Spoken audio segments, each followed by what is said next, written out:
To a primetime news follow-up now, the National Environment and Planning Agency, NEPA, is set to take legal action against the Windalco alumina refinery for polluting the Rio Cobre in St. Catherine. Effluent from the refinery's holding ponds overflowed into the river during heavy rains in October. TVJ's Giovanni Dennis has more.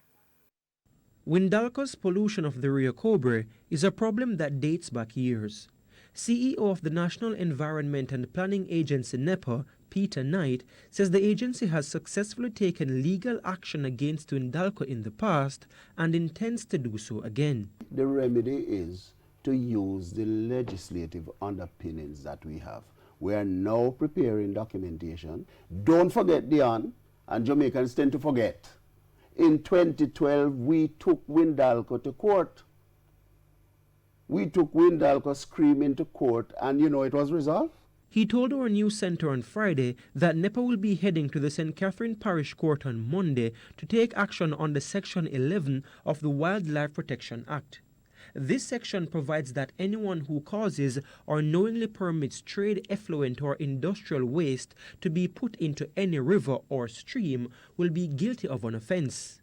That action will be taken in the criminal court. But, he says, NEPA will also be heading to civil court to make a claim for the damage to the environment. We're going to value the resources. We're going to add the value for the remediation. We're going to include in there the health impact, the direct loss of the resources, etc.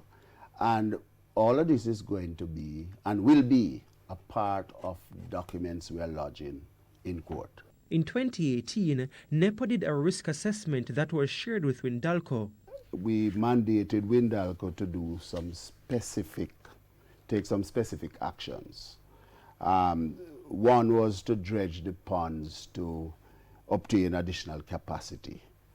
Another was to expand the effluent holding facilities. In other words, Windalco was to build additional holding facilities for its effluent.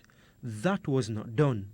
The NEPA boss concedes they have challenges managing large companies like Windalco. Not only Windalco, a number of them, power generating facilities, bauxite mining facilities, you name them, present tremendous difficulties for regulating. He says the company must be given reasonable time to expand its holding facilities and has committed to do so by January.